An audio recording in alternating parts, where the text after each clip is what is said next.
Hello friends, welcome to Sitaram IAS YouTube channel.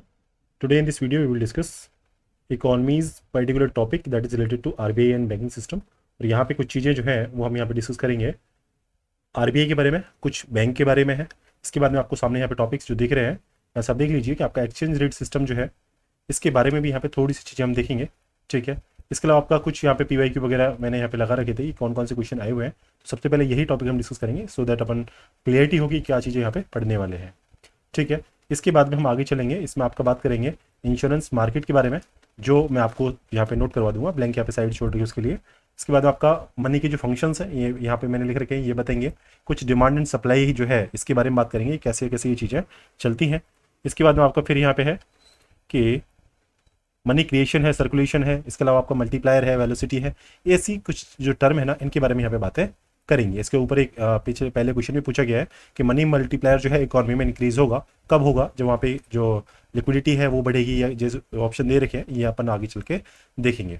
ठीक है, accounts और डिपॉजिट्स हैं इसके बारे में बातें करेंगे। यहाँ पे RBI है, इसके फंक्शंस क्या क्या हैं। ठीक है, तो इसके बारे में यहाँ पे थोड़ी सी यहाँ पे बात करेंगे। इसके ऊपर कुछ BYQ जो 2 क्वेश्चन मैंने यहाँ पे लगाए हैं ये देखना है, और ये चीज़ें यहाँ पे मेनली है। फिर आपका ग्रीन डिपॉजिट आपका जो फ्रेमवर्क है RBI का ये थोड़ा सा डिस्कस करेंगे।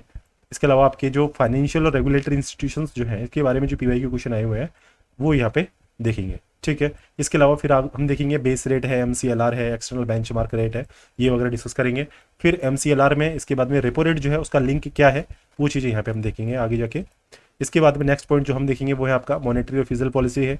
फिर आपका जो है national strategy for financial inclusion 2019 से 24 जो चल रहा है जिसको NSP बोलते हैं, इसके बारे में एक क्वेश्चन आया हुआ था, यहाँ पे उसको हम डिस्कस कर लेंगे।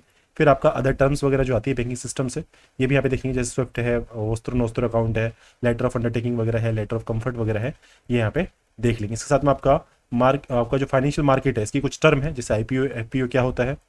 ठीक है, इसके बारे में फिर आपका सिक्योरिटीज़ जो है इसके ऊपर जो क्वेश्चन आया हुआ है ये देखेंगे। और जो आपका जो सोवरेन ग्रीन बॉन्ड जो है ये जारी किया है सेबी ने, इसके बारे में कुछ क्वेश्चन यहाँ पे देखेंगे, और इसके बारे में इसके डिटेल्स जो है ये भी यहाँ पे देखेंगे। इसके अलावा फिर आपका गवर्नमेंट सेक्टर के बारे में है क्वेश्चन, वो देखेंगे। सर्टिफिकेट और डिपॉजिट सर्टिफिकेट जो है इनके बारे में बात यहाँ पे करेंगे। कंपनी के क्या क्या टाइप होते हैं यहाँ पे डिस्कस करेंगे। प्राइवेट कंपनी है आपका, लिमिटेड कंपनी है, ये वीडियो मैंने पहले डाल रखा है, वहाँ पे मेंशन किया था इसको। स्टॉक मार्केट रेगुलेशंस कैसे होता है इसके बारे में मैंने वीडियो में पहले डाल रखा है, पिछला वाला वीडियो सर्च करें वहाँ से उस चीज़ को कर लें। आपका सोशल स्टॉक एक्सचेंज है ना, इसके ऊपर कुछ चीज़ लिखी हुई है कि सेबी ने अभी अप्रूव किया है लॉन्च करना ऐसे इसको, जिसको सोशल स्टॉक एक्सचेंज बोलते हैं इसको। ठीक है, तो यहाँ पे जो आपका SSE जो है ये फंक्शन करेगा as a separate segment of National Stock Exchange, मतलब इसका जो NSE जो है इसका सेपरेट सेगमेंट की तरह काम करेगा। तो रेगुलेशन जरूर याद रखना कि रेगुलेशन इसका कौन करेगा, तो रेगुलेशन आपका से भी याद रखना है। ठीक है, फिर कुछ पब्लिक फाइनेंस की यहाँ पे बात करेंगे। पब्लिक फाइनेंस होता क्या है, कैसे काम करता है। FSIB जो है फाइनेंशियल सर्विस इंस्टीट्यूशंस ब्यूरो जो है इसके बारे में बात करेंगे, क्योंकि पहले BBB के ऊपर आया हुआ है, बैंक बोर्ड ब्यूरो। तो यहाँ पे क्वेश्चन लिखा हुआ है कि why it has replaced bank board bureau, तो इसको हम यहाँ पे देखेंगे इस चीज़ के बारे में, ये इंपॉर्टेंट पॉइंट बनता है यहाँ पे। फिर आपका PSL जो है private sector priority sector lending जो है इसके बारे में क्या क्या चीज़ें यहाँ पे दे रखी है वो थोड़ा सा देखेंगे, क्या क्या टर्म इसमें चेंज हुई है। डिजिटल पेमेंट जो है इनके बारे में भी यहाँ पे चीज़ें देखेंगे। थोड़ी सी वीडियो बड़ी होगी लेकिन ये इंपॉर्टेंट टॉपिक है, तो यहाँ से आपका क्लियर चीज़ें हो जाएगी। NFRA है, नेशनल फाइनेंशियल रिपोर्टिंग अथॉरिटी, इसके बारे में बात करेंगे। कंपनी एक्ट 13 के साथ में इसको बनाया गया था। Systematic important financial institution SIFI होता है, इसकी क्या क्राइटेरिया होता है इसको हम यहाँ पे देखेंगे। लिक्विडिटी ट्रैप है, ठीक है, अनएम्प्लॉयमेंट ट्रैप है, तो ये चीज़ आपने कल मैंने वीडियो जो डाला था आपका पॉवर्टी और आपका इंडेक्सेस वगैरह के बारे में, उसको आप देखें, वहाँ पे आपका दे रखा है अनएम्प्लॉयमेंट ट्रैप क्या होता है, लिक्विडिटी ट्रैप की यहाँ पे बात कर लेंगे।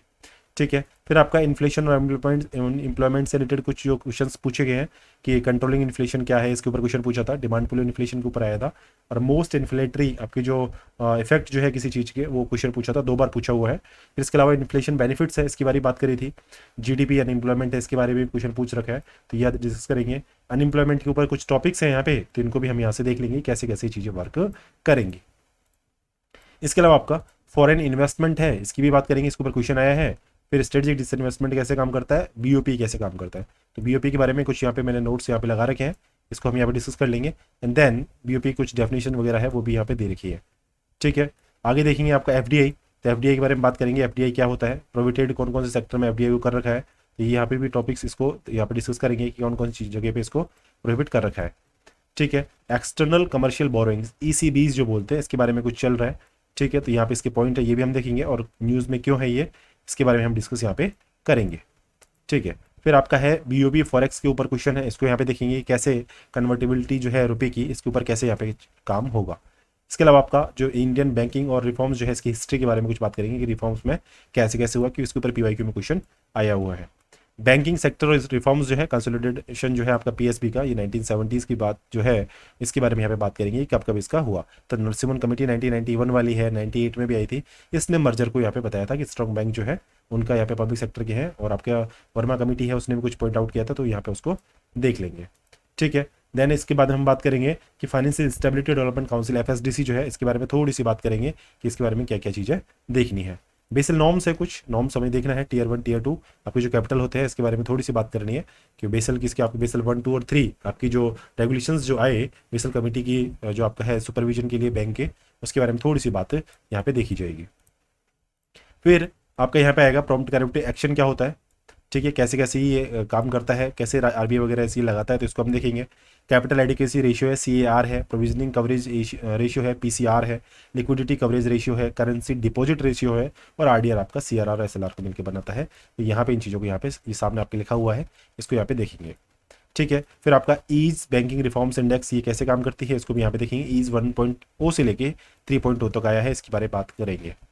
एनपीए क्राइसिस है, इसके बारे में आपको थोड़ा सा मालूम रखना है कि एनपीए कब कहलाता है। तो एसएमए अकाउंट जो है एसएमए 1, एसएमए 0 है, एसएमए 1 है, एसएमए 2 है, और फिर आपका एनपीए घोषित किया जाता है। तो आपका 90 डेज से ज़्यादा अनपेड जब हो जाता है ना आपका जो प्रिंसिपल जो है और उसका लोन जो है, तो वो आपका एनपीए कहलाता है। तो ऐसी जो कुछ पर्टिकुलर टर्म है उनकी यहाँ पे बात करेंगे। स्टैंडर्ड अकाउंट और उसके बाद में आपका एसएमए, ये जो अकाउंट जो होते हैं इनको यहाँ पे देखेंगे। ठीक है, तो स्पेशल मेंशन अकाउंट कहते हैं एसएमए को, इसके बारे में बात करेंगे। 2014 से इसमें कुछ प्रोविजंस बन रहे हैं। फिर आपका एसेट रिकंस्ट्रक्शन कंपनीज जो होती हैं एआरसी इसको बोलते हैं, नरसिम्हा कमेटी ने यहाँ पे रिपोर्ट किया था सेटअप करने के लिए। कुछ पॉइंट यहाँ पे फिर देखने हैं। बैड बैंक है, इंटर क्रेडिट आपके एग्रीमेंट है, इसकी भी यहाँ पे बात करेंगे इंटर क्रेडिट एग्रीमेंट के लिए। डेट रिकवरी ट्रिब्यूनल जो आपकी है जिसको बोलते हैं BKRY, ठीक है, तो इसकी भी थोड़ी सी बात करेंगे, ये पोर्टल क्या काम कर रहा है। सरफेसी एक्ट 2002 के कुछ प्रोविजंस यहाँ पे देखेंगे कि कैसे कैसे काम कर रहा है, कि किसके लिए एप्लीकेबल है और किसके लिए एप्लीकेबल नहीं है।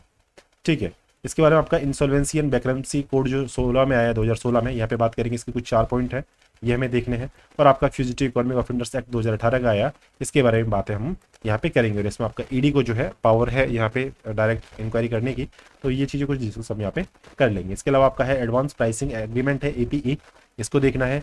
Small finance bank versus payment bank में जो डिफरेंस है इसको भी यहाँ पे हम देख लेंगे। डिजिटल पेमेंट और इकोनॉमी की बात करेंगे तो इसमें क्वेश्चन पहले आया हुआ है, वो यहाँ पे देख लेंगे कौन कौन से क्वेश्चन पहले आए हुए हैं। भीम के ऊपर है, डिजिटल इंडिया के ऊपर है, बिटकॉइन के ऊपर है, ऐसे क्वेश्चंस पहले पूछे हुए हैं। ठीक है, फिर आगे आपके और टॉपिक्स हैं जिसकी वीडियो में कुछ टॉपिक्स की बना चुका हूँ, कुछ की अपन आगे चल के डिस्कस करेंगे इन 7 डेज में जब आपका पेपर आने वाला है इस पर। ठीक है, तो यहाँ पे बजट की भी बात करेंगे, इकोनॉमिक सर्वे की भी बात करेंगे, 5 ईयर प्लान जो थे इसके बारे में यहाँ पे मैंने चीज़ लगा रखी है 5 ईयर प्लान की। ठीक है, तो यहाँ पे उसको डिस्कस करेंगे। एलपीजी रिफॉर्म्स के क्या क्या आउटकम आए थे उनको देखेंगे। इंफ्रास्ट्रक्चर इन्वेस्टमेंट के ऊपर भी चीज़ें मैंने यहाँ पे लगा रखी हैं, इनको भी यहाँ पे डिस्कस करेंगे। पीवाईक्यू वगैरह यहाँ पे मैंने लगा रखा है। तो ये सब चीज़ें आपके पूरा सिलेबस जो है यहाँ पे है और अपन इसको कम से कम टाइम में यहाँ पे इनको रिवाइज यहाँ पे कर लेंगे। ठीक है, तो अब हम चलते हैं आगे इस टॉपिक में। बहुत सारी चीज़ें यहाँ पे डिस्कस करनी है, ज़्यादा टाइम हमें खर्च नहीं करना है। ठीक है, तो यहाँ पर हम स्टार्ट करते हैं टॉपिक को सबसे ऊपर से, और वो टॉपिक के जो पॉइंट है वो यहाँ से स्टार्ट होते हैं कि बैंकिंग जो है फाइनेंशियल इंस्टीट्यूशन जो है ना, सबसे पहले उसको देखते हैं। ठीक है, तो आपको ये देखना है सबसे पहले। मैं यहाँ पे इसको कर देता हूँ स्टार्ट करने के लिए इसको। अब देखिए यहाँ से हम स्टार्ट करते हैं इसको। इसके ऊपर भी और अपना एक टॉपिक था, इसको मैं और बता देता हूँ आपको। एक सेकेंड, यहाँ पे अभी मैं इसको चालू करूँगा यहाँ से। ठीक है, क्योंकि फंडामेंटल्स वाला टॉपिक हमने पहले डिस्कस कर लिया है और इसको बाद में और भी कर लेंगे। अब यहाँ पे आप देखिए ये चीज़ आपको दिख रही होंगी कि IFS इंडियन फाइनेंशियल सिस्टम जो है ना, इसमें 2 चीज़ें होती है। क्या चीज़ होती है, एक तो आपका बैंक होते हैं, दूसरा आपका NBFI होते हैं। ठीक है, तो फाइनेंशियल सिस्टम में आपको पहले मैंने बात करी है, फाइनेंशियल में आपका एक तो मॉनेटरी मनी वाला होता है और दूसरा आपका कैपिटल वाला होता है। ये चीज़ें तो हम पहले डिस्कस कर चुके हैं, जो आपकी सेबी वाली जो मैंने आपकी कैपिटल मार्केट वाली जो वीडियो बनाई थी ना, उसको आपके साथ में मैं ये चीज़ कर चुका हूँ कि कैसे कैसे आपकी जो मार्केट है ना ये आपके वर्क करते हैं। ठीक है, तो आपने वहाँ पे देखा होगा सिक्योरिटीज़ में भी देखा था, डेट और इक्विटी वाली सिक्योरिटीज जो है जिसमें लोन डेट और शेयर के ऊपर बातें करते हैं, ये चीज़ वहाँ पे बात करी थी। तो फाइनेंशियल मार्केट जो है ये फाइनेंशियल सिस्टम है, तो इसमें हम बैंक वगैरह की बात करेंगे। फाइनेंशियल मार्केट में 2 चीज़ हमने देख रखी थी पहले, तो अभी हम थोड़ा सा इसमें पेन जो है ये यूज़ करना पड़ेगा। तो इसको यहाँ से देखते हैं। हाँ, तो हमने जो पहले बात करी थी ना, वो हमने फाइनेंशियल मार्केट की बात करी थी, एफएम। फाइनेंशियल मार्केट में दो देखा था, एक तो कैपिटल मार्केट देखा था और दूसरा आपका मनी मार्केट देखा था। ठीक है, कैपिटल मार्केट हमने क्या देखा था, दो तरह के मार्केट देखे थे, एक तो प्राइमरी मार्केट, एक आपका सेकेंडरी मार्केट। एक चीज़ आपको ध्यान रखनी थी इसमें कि सेकेंडरी मार्केट का फिजिकल प्रेजेंस होता है, ठीक है, फिजिकल प्रेजेंस होता है, जबकि प्राइमरी मार्केट का नो फिजिकल प्रेजेंस। ठीक है, मतलब इसमें से सिक्योरिटी जारी की जाती है, जबकि सेकंड वाला है ना, जैसे एनएसई है, बीएसई बॉम्बे स्टॉक एक्सचेंज है, ये सब सेकेंडरी के एग्जाम्पल है, ये आपका फिजिकल प्रेजेंस होता है, जबकि प्राइमरी वाले में कोई भी फिजिकल प्रेजेंस नहीं होता है। ये थोड़ा डिफरेंस होता है। बाकी इसमें चीज़ें जो थी ना, फ्रेश सिक्योरिटी के लिए प्राइमरी है और आपका ओल्ड के लिए ये है, तो ये हमने पहले डिस्कस कर चुके हैं। मनी मार्केट में क्या होता है, ये आपने देखा था फाइनेंशियल मार्केट की जब बात करी थी उसमें मनी मार्केट के बारे में, कि ये आप में यहाँ पे लिक्विड काफ़ी ज़्यादा होता है, मतलब हाईली लिक्विड होता है, शॉर्ट टर्म के लिए यहाँ पे मेनली काम चल रहा होता है।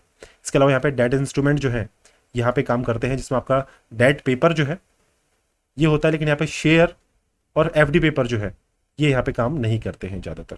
ठीक है, तो ये चीज़ें यहाँ पे होती है। तो इनके रेगुलेशन जो है ना किस तरह से चलेंगे उसमें आपका देखिए, यहाँ पे फिर हम बात करते हैं इंडियन फाइनेंशियल सिस्टम में, और इसमें दो चीज़ें होती है। एक तो फाइनेंशियल में कौन सा होता है, एक तो आपको जो एक्सेप्ट करेंगे डीडी को, ठीक है, वो वाले होते हैं जिनको हम बैंक कहते हैं, और दूसरा आपका है जो डीडी एक्सेप्ट नहीं करते हैं।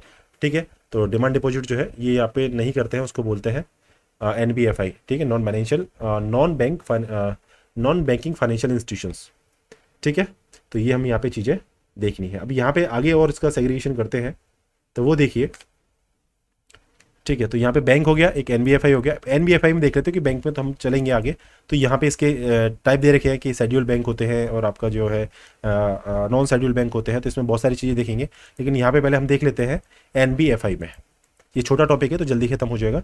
तो NBFI जो है ये एक्सेप्ट नहीं करते हैं डीडी, एक तो ये चीज़ आपको मालूम है।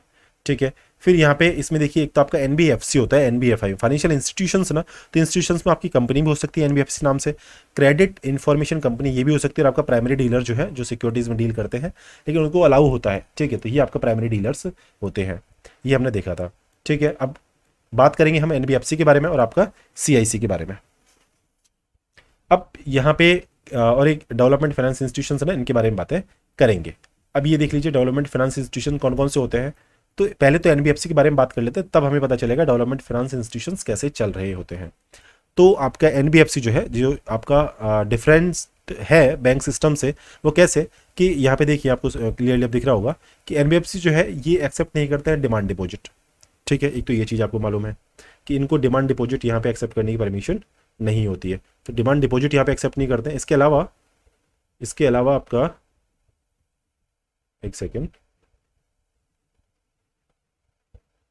ये देखिए आपका डिमांड डिपॉजिट नहीं करते।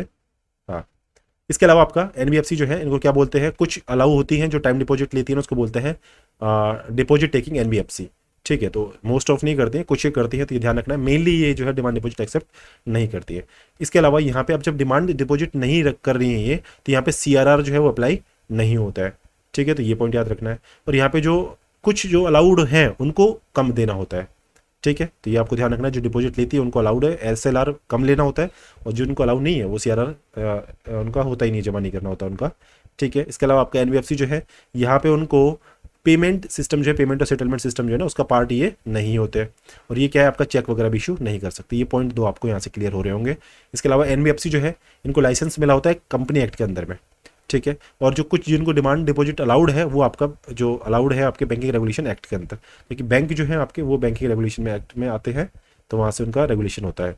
ठीक है, इसके अलावा डिमांड जो आपका जो डिपॉजिट इंश्योरेंस फैसिलिटी जो है, कि डिपॉजिट का इंश्योरेंस होगा, जैसे आपका जो आपको होता है ना deposit insurance credit guarantee scheme जो है ना, DICGI जिस नाम से जो है, वहाँ पे बैंक सिस्टम जो है उनके लोग जो बैंकों जो है, बैंकों के कस्टमर जो है, उनका जो डिपॉजिट है उसके ऊपर आपको इंश्योरेंस होता है, जबकि इसमें इंश्योरेंस नहीं होता है। तो ये चीज़ आपने देखी होगी पहले।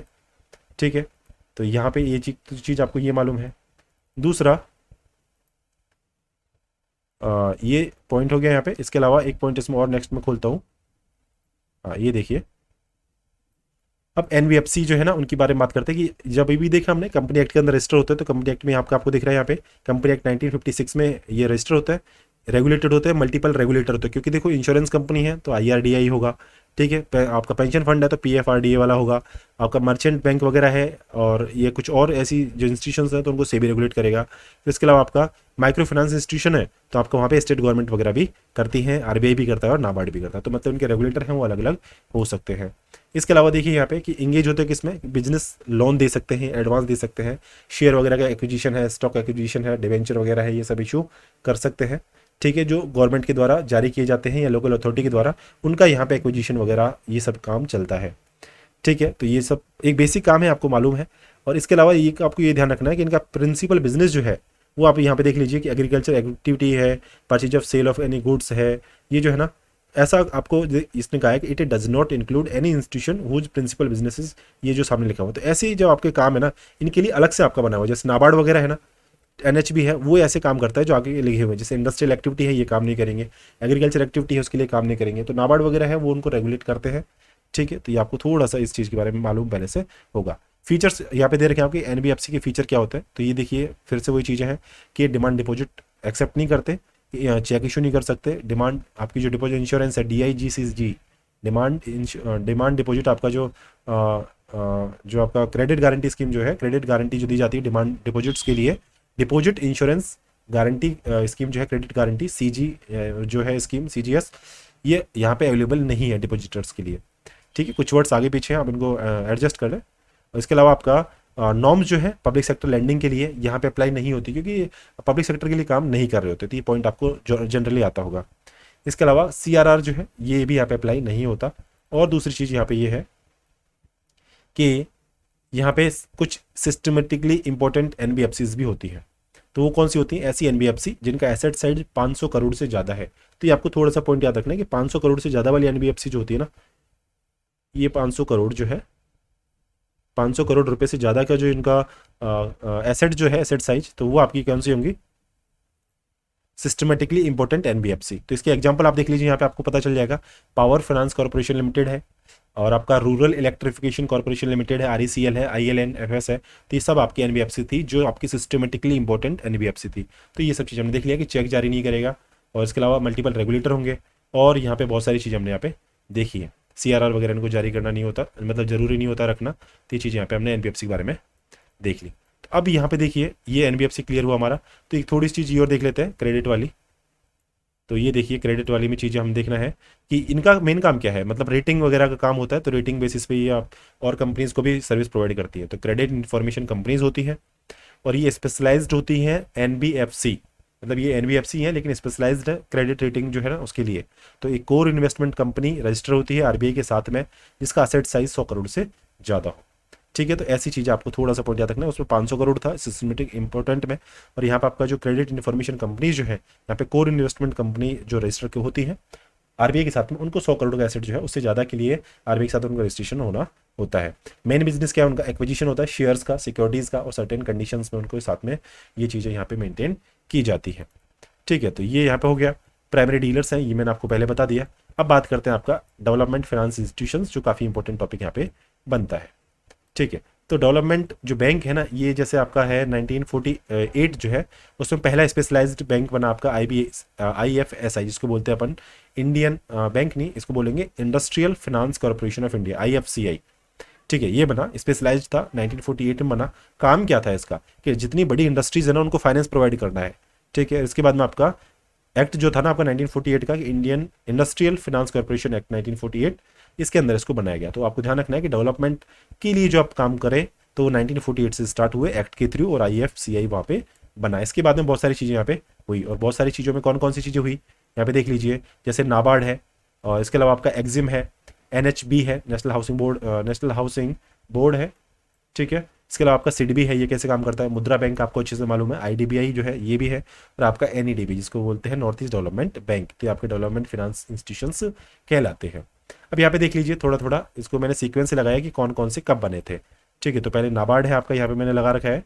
तो नाबार्ड है आपका 1981 में एक्ट आया था, इसका सामने दिख रहा है आपको, और 82 में ये एस्टेब्लिश हो गया। रिकमेंडेशंस की जो किसने की थी, वो आपका B शिवरामन कमेटी ने की थी। तो B शिवरामन जो आपका कमेटी है, इसकी रिकमेंडेशन पे 82 में ये बना था। तो ये आपको ध्यान रखना है, एग्रीकल्चर और रूरल डेवलपमेंट के लिए काम करता है। तो एग्रीकल्चर तो सबको याद रहता है, रूरल डेवलपमेंट भी आपको याद रखना है, क्योंकि रूरल डेवलपमेंट में काफ़ी ज़्यादा यहाँ से जो फाइनेंशियल इंस्टीट्यूशन जो है उनको पैसा दिया जाता है, बैंकों को दिया जाता है, बहुत सारे काम यहाँ से किए जाते हैं। तो ये मेन चीज़ है। हेडक्वार्टर नाबार्ड का मुंबई में है। नाबार्ड आज जो है सिर्फ गवर्नमेंट ऑफ इंडिया का है। तो ध्यान रखें, 30,000 का कैपिटल है यहाँ पे, करोड़ का शेयर कैपिटल इसका सिर्फ गवर्नमेंट ऑफ इंडिया का है। क्वेश्चन आता है कि नाबार्ड जो है आपका प्राइवेट कंपनियां जो है उनके साथ में भी उसकी ऑनरशिप है, तो आप ध्यान रखना फुली है गवर्नमेंट ऑफ इंडिया का।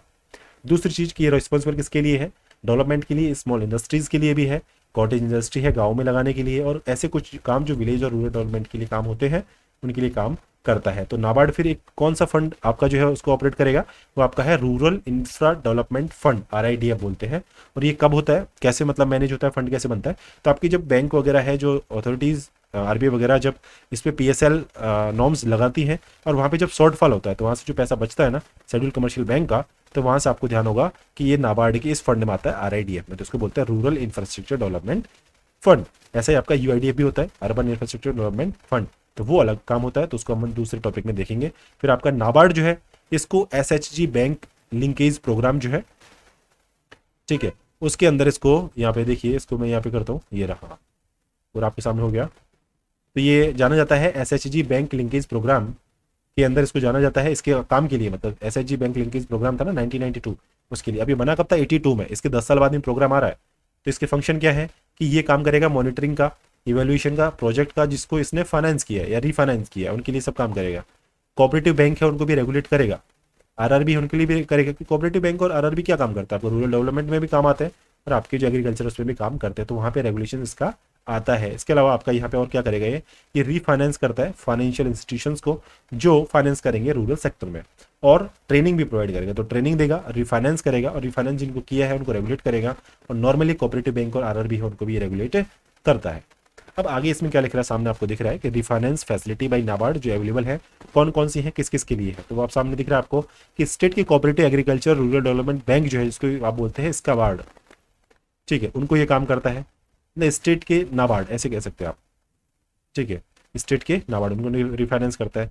फिर आपका स्टेट के कोऑपरेटिव बैंक है, रीजनल रूरल बैंक है, RRB है। मतलब कोऑपरेटिव मैंने अभी बताया, कोऑपरेटिव और आपका ये लिख रहा है RRB और आपका कोऑपरेटिव, इन दोनों का। तो मतलब state cooperative bank, regional rural bank, commercial bank जो है उनको भी कुछ काम करता है वहाँ पे, और अदर फाइनेंशियल इंस्टीट्यूशंस जो अप्रूव किए हैं RBI ने।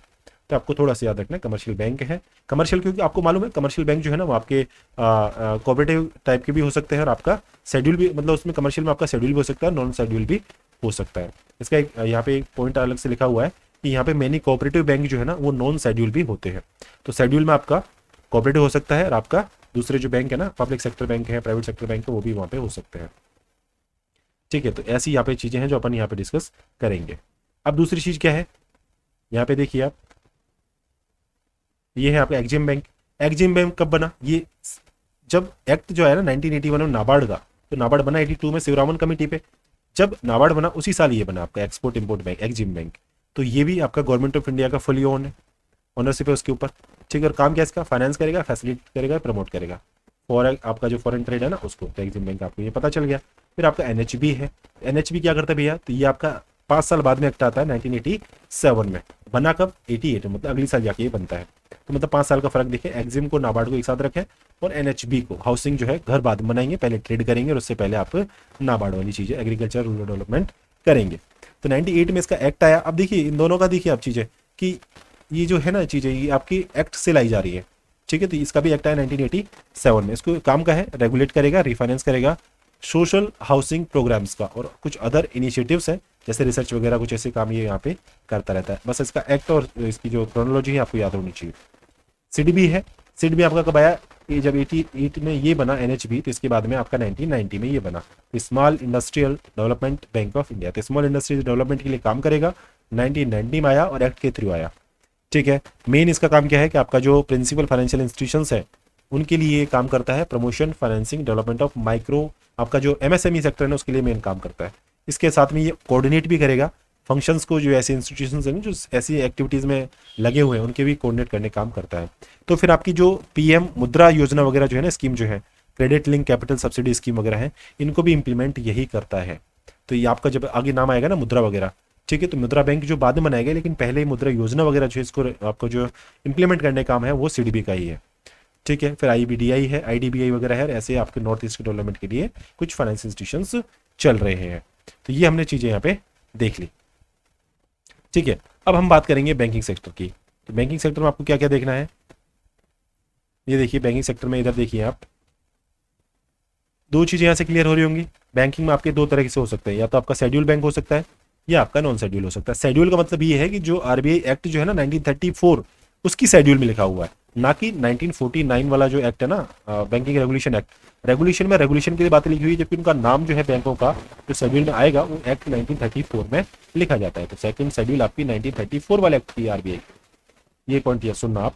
ठीक। इसके अलावा आपका शेड्यूल बैंक जो है ये किसके लिए एलिजिबल है, आरबीआई से बैंक रेट पे लोन लेने के लिए अवेलेबल होते हैं, मतलब उनको एलिजिबल होते हैं शेड्यूल बैंक, क्योंकि उनको उसमें आपकी आरबीआई एक्ट की शेड्यूल सेकंड में ये है। तो इनको क्या है, अब जो शेड्यूल है ना तो इनको सीआरआर पे जो है आपका डिपॉजिट जो है अवेलेबल कराना होता है, क्योंकि इनको बाद में जब लोन लेना है ना तो इनको लिए ये जो है आपके सीआरआर वगैरह की जो टर्म होती है वहाँ से इनको हेल्प बाद में मिलती है। इसमें कुछ चीज़ें और होंगी उसको मैं आपको इस साथ में बताऊंगा। इसके साथ में आप देखिए कि दो तरह के होते हैं, कमर्शियल भी हो सकते हैं, ये कोऑपरेटिव भी हो सकते हैं। कमर्शियल में आपका कौन कौन सा है और शेड्यूल में आपका कौन कौन सा है, तो नॉन शेड्यूल में आपके वो है जो सेकंड शेड्यूल में नहीं है, तो आरबीआई के डिस्क्रिप्शन पे ये डिपेंड होते हैं।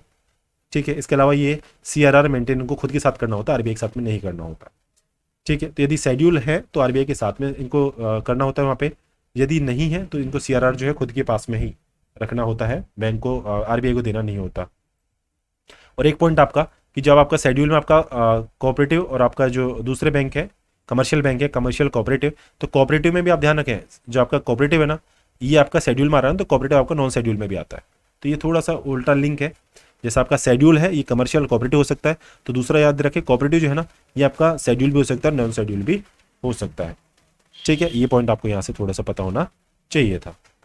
इसके अलावा आपका यहाँ से एक दूसरी चीज़ आपको देखनी है, यहाँ पर नीचे देखिए अब दो तरह के बैंक हुए, एक तो कमर्शियल बैंक और दूसरा कोऑपरेटिव। अब कमर्शियल का पर्पज है प्रॉफिट पर्पज के लिए। अब एसबीआई को देख कर आप ये नहीं सोचिए कमर्शियल के लिए नहीं काम कर रहा है, वो कमर्शियल के लिए ही काम कर रहा है, प्रॉफिट जो है प्रॉफिट के लिए ही काम कर रहा है, प्रॉफिट पर्पज उनका होता है।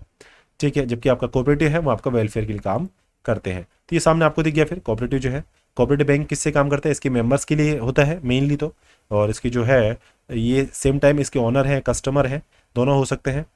फिर ये आपका कंट्रोल इसके अंदर होता है आपका registrar of cooperative societies and आपका जो आरबीआई है, इन दोनों के अंदर इनको कंट्रोल किया जाता है। मतलब आरबीआई है ये भी कंट्रोल करेगा और कोऑपरेटिव सोसाइटीज़ का जो रजिस्ट्रार होता है ये भी इनको कंट्रोल करता है। ठीक है। तो इसके जो मेंबर्स हैं वो कैसे इलेक्ट होते हैं, तो ईच मेंबर का यहाँ पे एक वोट होता है और ये यहाँ पे इसका जो चेयरमैन वगैरह जो है इनको इलेक्ट करते हैं। ठीक है। ये आपको थोड़ा सा पता होना चाहिए। तो bank of board of member जो है वो इलेक्ट होते हैं ईच मेंबर, जहाँ पे इनके एक वोट रखते हैं और इनको वोट देते हैं। इसके साथ में अगला लिखा हुआ है कि कोऑपरेटिव बैंक जो है वो प्राइमरी फाइनेंशियल होते हैं एग्रीकल्चर एक्टिविटीज़ के, क्योंकि हमें ये मालूम है। इसके अलावा इस स्मॉल स्केल इंडस्ट्री होती है उनके लिए भी काम करते हैं, और सेल्फ एम्प्लॉयड वर्कर है उनके लिए भी काम करते हैं। ठीक है। तो ये बैंक जो है जो कोऑपरेटिव जो बैंक हैं ये आपके कुछ कोऑपरेटिव क्रेडिट इंस्टीट्यूशंस की तरह भी होते हैं। ठीक है। और फिर कोऑपरेटिव क्रेडिट जो देते हैं तो ये आपका कोऑपरेटिव सोसाइटीज़ एक्ट 1912 उसके अंदर रजिस्टर होते हैं। तो इनका कंट्रोल तो आपका कोऑपरेटिव सोसाइटी के रजिस्ट्रार और आरबीआई दोनों करेंगे, लेकिन इनका रजिस्ट्रेशन जो है वो कहाँ है आपका कोऑपरेटिव सोसाइटीज़ एक्ट के अंदर। तो ये ध्यान रखना कोऑपरेटिव सोसाइटी जो आपके बैंक भले ही शेड्यूल हो सकते हैं लेकिन वो आपकी रजिस्टर जो होते हैं आपकी कोऑपरेटिव सोसाइटीज़ एक्ट 1912 के अंदर होते हैं, जबकि कंट्रोल आरबीआई रजिस्टर आपका जो कोऑपरेटिव सोसाइटीज़ का रजिस्टर है इन दोनों का इन पे होता है। अब देखिए यहाँ पे कि ये जो बैंक हैं ये वर्क करते हैं किसके बेसिस पे करते हैं, कोऑपरेटिव प्रिंसिपल्स पे। तो क्या क्या है, दो इन पे डिवाइड किया है, अर्बन के बेसिस पे अर्बन कोऑपरेटिव और रूरल के बेसिस पे रूरल कोऑपरेटिव। तो इन दो के बेसिस पे इनको डिवाइड किया गया है। और यहाँ पे चीज़ क्या है, और दूसरी चीज़ यहाँ पे कि आपका ये लोकल कोऑपरेटिव बैंक हो सकते हैं, डिस्ट्रिक्ट सेंट्रल कोऑपरेटिव बैंक हो सकते हैं और आपका स्टेट कोऑपरेटिव बैंक हो सकते हैं। तो रेगुलेशन में देख लिया आरबीआई भी करता है वो भी करता है, लेकिन इसका रजिस्ट्रेशन जो है आपका कोऑपरेटिव आपका जो कंपनी एक्ट जो है कोऑपरेटिव सोसाइटी एक्ट आपका 1912 का इसके अंदर होते हैं। ठीक है। तो ध्यान रखना है एनबीएफसी आपका कंपनी एक्ट जो है उसके अंदर रजिस्टर होते हैं। आपका जो कोऑपरेटिव सोसाइटी जो ये बैंक होते हैं ये आपका कोऑपरेटिव सोसाइटी एक्ट 1912 के अंदर होते हैं। रेगुलेशन इनका मल्टी रेगुलेशन होता है एनबीएफसी के लिए, आपका रजिस्ट्रार जो है कोऑपरेटिव सोसाइटी, और आरबीआई का रेगुलेशन होता है आपका कोऑपरेटिव बैंक के लिए। ठीक है। तो ये दो चीज़ हमने देख ली। और डीसीसीबी के ऊपर क्वेश्चन पहले आ चुका है इसी बेसिस पे कि रेगुलेशन किसका होता है, तो यहाँ पे रेगुलेशन आपका आरबीआई का होता है और आपका जो रजिस्ट्रार है इसका भी होता है। बाकी इतनी ही चीज़ यहाँ पे देखनी थी। ठीक है, तो यहाँ पे ये चीज़ हमने देख लिया।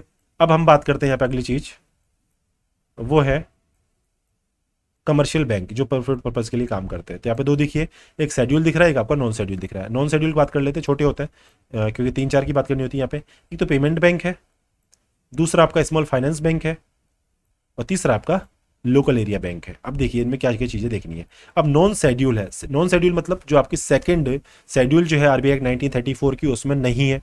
तो कौन कौन से नहीं है, ये नहीं है। तो कौन कौन से हैं, तो वो देख लो। सेकंड शेड्यूल मिलेंगे जिनकी फुल ऑपरेशनल फीजिबिलिटी इनको होगी। तो देख लो, पब्लिक सेक्टर बैंक होते हैं, पेमेंट प्राइवेट सेक्टर बैंक होते हैं, फॉरेन बैंक होते हैं, और आपका आरआरबी होता है। तो अब यहाँ से आपको एक सेग्रीगेशन आपका हो गया कि पब्लिक हो चाहे प्राइवेट सेक्टर बैंक हो चाहे फॉरेन बैंक हो, ये तो आपका शेड्यूल बैंक है ही है। लेकिन आरआरबी रीजनल रूरल बैंक ऐसा लगेगा कि कोऑपरेटिव की तरह काम करेगा, लेकिन ये शेड्यूल में होता है। क्योंकि मैंने कहा था ना आपको कि कुछ बैंक आपके कोऑपरेटिव बैंक जो होते हैं आपके शेड्यूल भी होते हैं और कुछ नॉन शेड्यूल होते हैं। तो आरआरबी जो है आपके शेड्यूल बैंक यहाँ पे कहलाते हैं। जबकि अब यहाँ पे आपको ये पता चल गया कि नॉन शेड्यूल कौन सा हुआ, पेमेंट, स्मॉल फाइनेंस और आपका लोकल एरिया। तो लोकल एरिया और आरआरबी में फर्क रखें, बाकी दो चीजें आपको ये तो आराम से समझ में आ जाएगी।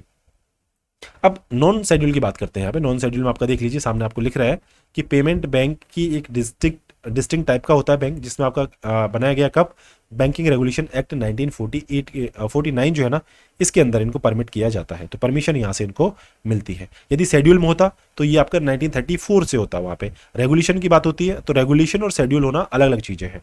ठीक है, तो ये आपको यहाँ से ध्यान रखना है कि इनका जो फंक्शन है परमिट किया जाता है बैंकिंग रेगुलेशन एक्ट 1949 में। ये क्लियरिटी आपको होगी ना, तो स्टेटमेंट जो आएगा ना आपका एग्जाम में, वहाँ से वो क्लियरली आप वहाँ से डिस्टिंग्विश कर सकते हैं चीज़ों के बीच में।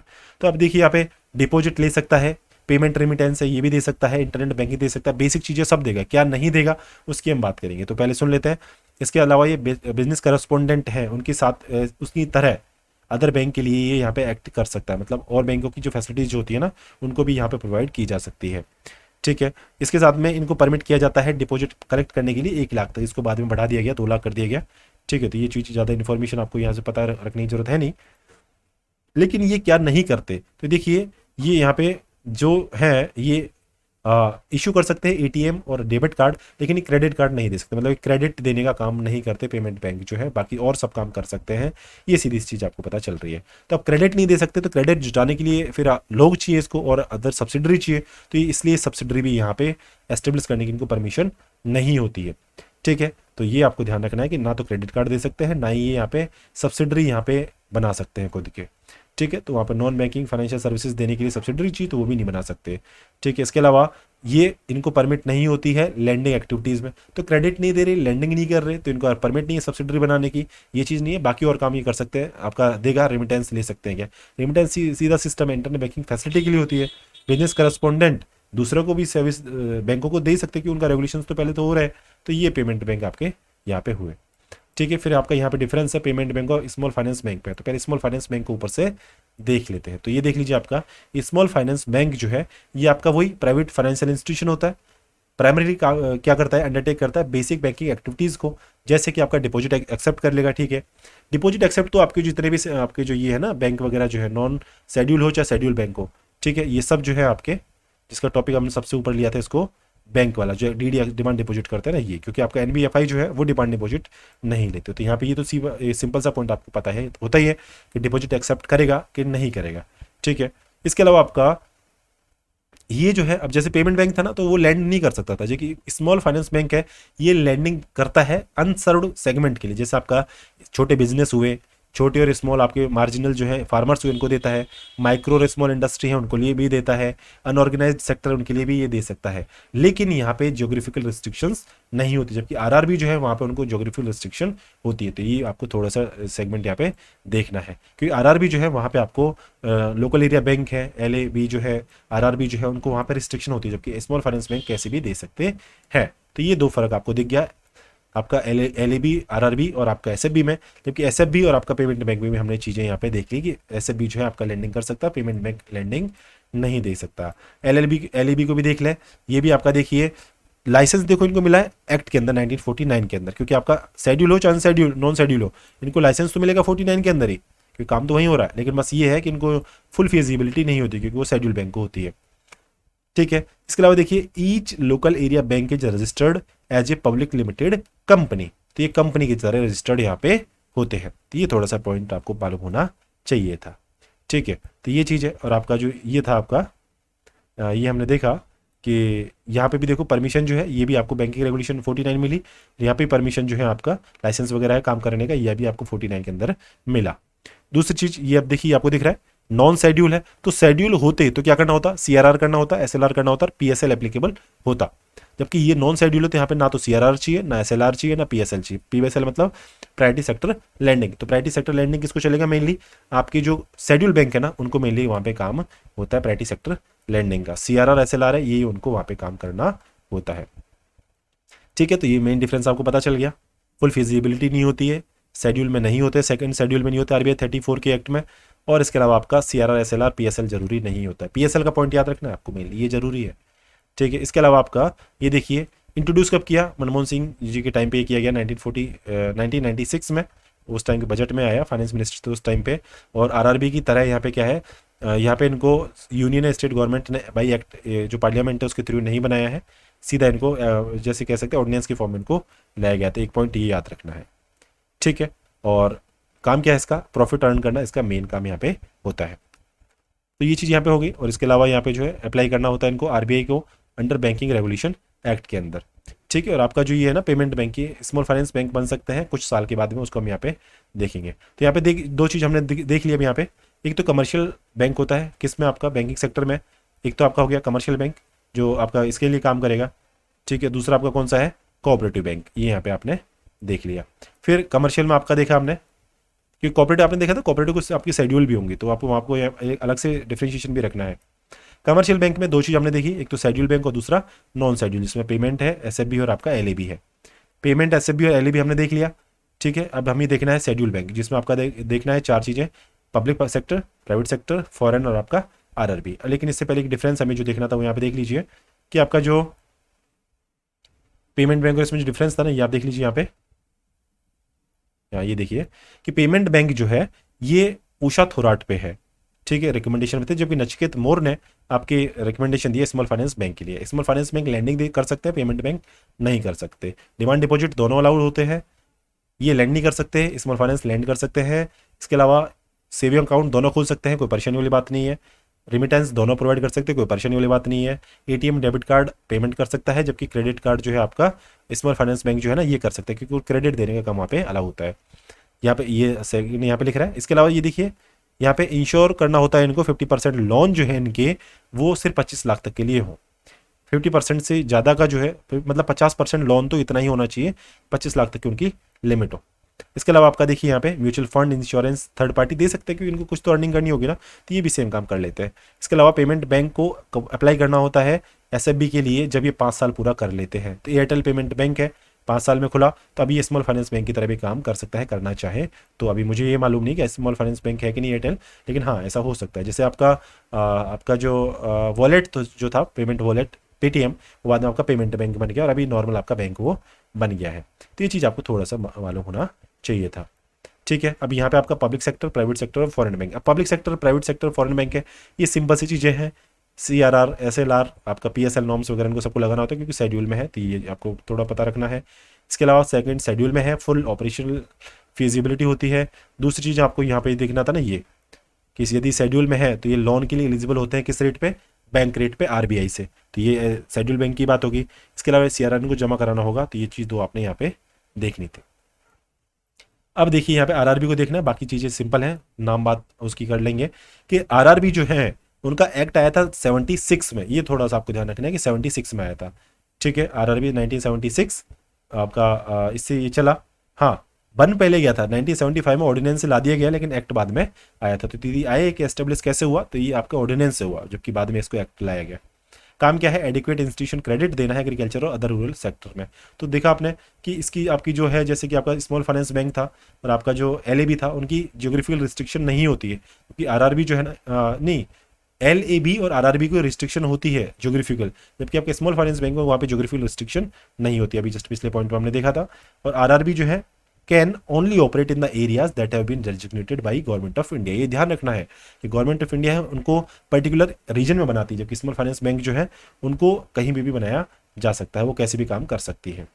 ठीक है, तो यहाँ पे कवर करना होता है, ये एक या एक से डिस्ट्रिक्ट ज़्यादा भी कर सकती है। इसके साथ में ये जॉइंटली ओन होती है किसके द्वारा, government of India, state government और आपका स्पॉन्सर बैंक। तो अब ध्यान रखना है कि गवर्नमेंट ऑफ इंडिया आधा करेगी 50%, फिर बैंक को ज़्यादा काम करना है, स्टेट को कम करना है, तो 50% स्टेट और 35% आपका आपका जो बैंक है जिसने इसको खोला है, ओपन किया है, तो स्पॉन्सर बैंक है, उसके लिए 35% है। ये थोड़ा सा आपको पॉइंट मालूम होना चाहिए था। ठीक है, तो ये सिंपल सी चीज़ आपको मालूम होगी। ऑर्डिनेंस से आया, अगले साल एक्ट लेके है, फुल ऑपरेशनलिटी इसको यहाँ पे होती है, लेकिन फिक्स रीजन में इसको होती है। ठीक है, पीएसएल को फॉलो करना होता है और रेगुलेशंस का 50, 15 और आपका 35 इन चीज़ों में होता है। ये चीज़ हमने यहाँ पे बैंकिंग सेक्टर के बारे में बातें कर ली। आई होप आपको यहाँ पे ये टॉपिक जो कन्फ्यूजन रहा होगा तो यहाँ पे क्लियरिटी यहाँ से आ गई होगी। अब हम बात करेंगे यहाँ पे अगला, वो है कुछ एक इन्फॉर्मेशन है, ये देखना है आपको कि बैंकिंग सिस्टम जो है यहाँ पे इंडिया में सबसे ज़्यादा क्या है, फॉरेन बैंक है, ये आपको ध्यान रखना है। फिर प्राइवेट सेक्टर बैंक है, वो उससे थोड़ी सी कम है, मतलब 21 है, तो 12 का डबल के बराबर आपका है प्राइवेट सेक्टर बैंक और 21 की डबल के बराबर आपका लगभग है फॉरेन बैंक। तो लगभग ये ध्यान रख सकते हैं कि फॉरेन बैंक का 1/4 ठीक है आपके पब्लिक सेक्टर बैंक है। ये थोड़ी सी इन्फॉर्मेशन आपको मालूम होनी चाहिए थी। फिर एक लीड बैंक स्कीम चल रही थी, तो लीड बैंक जो है देखिए आपका इंट्रोड्यूस हुआ 1969 में। काम क्या है कि एडुकेट बैंकिंग और क्रेडिट जो है रूरल एरिया में प्रोवाइड करना। एलएबी जो है लोकल आपका जो था वो हमने देख लिया, ठीक है, क्योंकि ऑर्डिनेंस आया था 1996 में, ये बहुत पहले से चल रहा है लीड बैंक, तो इसको 1969 से चल रहा है। तो इसका किस बात पे चल रहा था, तो आपका सर्विस एरिया अप्रोच जो है ना, उस पर लीड बैंक स्कीम चल रही थी। ठीक है, तो इसका काम क्या था कि लीड रोल जो है उसको असाइन किया जाएगा इंडिविजुअल बैंक को, वो आपका पब्लिक सेक्टर में भी हो सकता है, प्राइवेट में भी हो सकता है। ठीक है, और यहाँ पे एक एरिया के लिए एक ही बैंक का साइन यहाँ पे होता है। अब बैंक जो है इसकी क्या क्या काम होंगे, यहाँ पे इनका एक लार्ज नेटवर्क होता है, ब्रांचेज इन काफ़ी होती हैं, रूरल एरियाज में भी होती हैं, तो इनको डिस्ट्रिक्ट दिए जाते हैं और इनको कुछ एडिक्वेट फाइनेंशियल और मैन पावर रिसोर्सेज जो है ना, ये भी यहाँ पे प्रोवाइड किए जाते हैं, ताकि इनका काम क्या होता है, यहाँ पे लीड रेस्पॉन्सिबिलिटी जो है उस डिस्ट्रिक्ट के लिए वहाँ पे वो निभा सके। रिकमेंडेशन किसने दी, तो आपको ये ध्यान रखना है, रिकमेंडेशन जो है इसकी वो आपका जो गार्डिगिल स्टडी ग्रुप जो था ना, उसने दिया था। तो गार्डिगिल स्टडी ग्रुप जो है उसकी रिकमेंडेशन पे बैंक एंड बैंकर्स कमिटी जो है, ये जो गार्डिगिल स्टडी ग्रुप और बैंकर्स कमिटी जो है, इसकी रिकमेंडेशन पे स्कीम लाई गई थी आरबीआई के द्वारा। तो कॉमर्स आपका कमर्शियल बैंक जो है, इनको यहाँ पे जो जहाँ पे उनकी एडिक्वेट प्रेजेंस नहीं है, वहाँ पे लीड बैंक स्कीम लागू होगी, रूरल एरियाज में हो, और ये जहाँ पे आपकी कमी होती है रूरल ओरिएंटेशन की, वहाँ पे भी इनको चालू किया गया। तो ये आपको थोड़ा सा ध्यान रखना है। 69 में सर्विस एरिया, मतलब जहाँ पे पब्लिक सेक्टर बैंक जो है वहाँ पे काम नहीं कर पा रहे हैं, मतलब है नहीं, उनकी एडिक्वेट प्रेजेंस नहीं है, वहाँ पे इसको लाया गया गार्डिगल स्टडी ग्रुप की रिकमेंडेशन पे। ये चीज़ यहाँ से आपको देखनी थी। ठीक है, एक्सचेंज रेट सिस्टम है, इसको आगे चल के बात करेंगे तो यहाँ पर मिल जाएगा। अब देख लीजिए यहाँ पे ये चीज़ आपकी कि मनी और बैंकिंग सिस्टम से क्या क्या पीवाईक्यू पूछे गए हैं। ठीक है, ये भी मैंने कहीं से ऐसे जुगाड़ किया है, आप यहाँ से देख लें कि एसेट एंड लायबिलिटी जो है कमर्शियल बैंक की, उसके ऊपर पूछा गया है कि क्या क्या होती है। लीगल टेंडर मनी है, इसके ऊपर क्वेश्चन पूछा गया है। लैंड डेवलपमेंट बैंक है, इनके ऊपर क्वेश्चन पूछा गया है 13 में। रीजनल रूरल बैंक आरआरबी के ऊपर अभी बात करी, इसके ऊपर क्वेश्चन पूछ लिया। National bank for agriculture NABARD के ऊपर हमने बात कर ली, इसके ऊपर क्वेश्चन पूछा था। और जितनी इन्फॉर्मेशन दी है ना उसी में से पूछा गया, आप ये चीज़ श्योर रहे।